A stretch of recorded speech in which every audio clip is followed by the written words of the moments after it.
Former Philippine President Rodrigo Duterte is expected to land in the Netherlands in the coming hours to face charges at the International Criminal Court.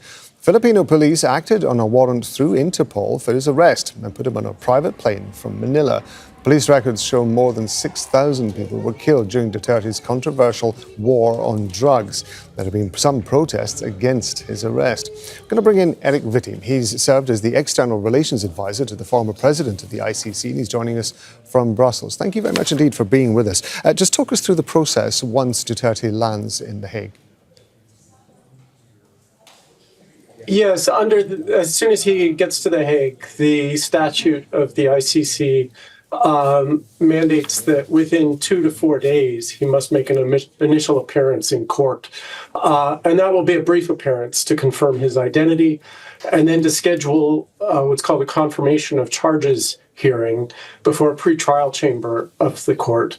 And that might take 4 or 5 months before it actually happens, because in the interim, the prosecution will have to disclose evidence to the defense. And it's important to note that President Duterte will have an opportunity to mount a robust defense.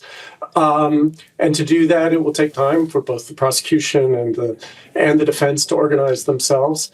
And then there will be a confirmation of charges hearing at which the pretrial judges will be listening to whether the prosecution can meet a standard of substantial grounds to believe that the suspect who's accused here has committed these crimes. And if they do find that evidentiary threshold is met, they will send the case to trial.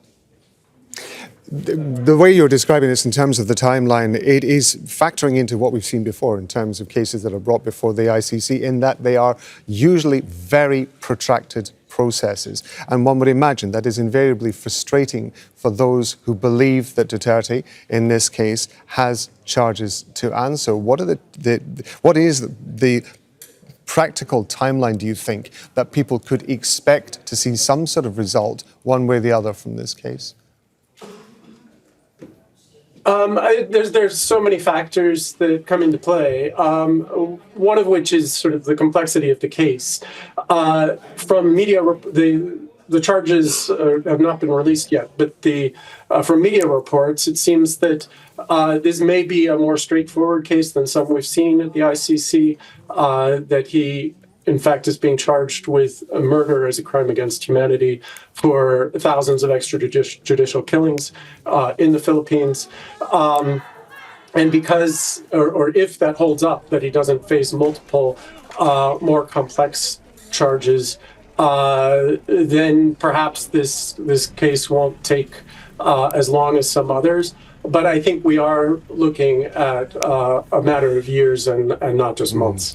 I understand that there is action being taken on behalf of Rodrigo Duterte by at least one of his lawyers to try to prevent the Philippines court from interacting or cooperating with the ICC. Given the fact that we have seen significant rulings made by the ICC with regard to Israel, for example, and its war in Gaza in recent years, how important is it, the fact that the Philippines court is interacting with the ICC?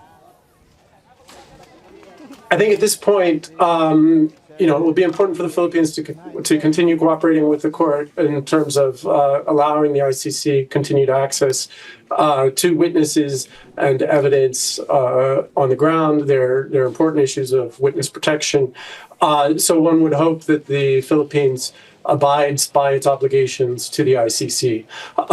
In 2023, the issue of the ICC's jurisdiction in this situation was already litigated at the court, and there were rulings at the pretrial level, but also by the appeals chamber upholding the ICC's jurisdiction in this situation. So the Philippines really is obligated to continue its cooperation here.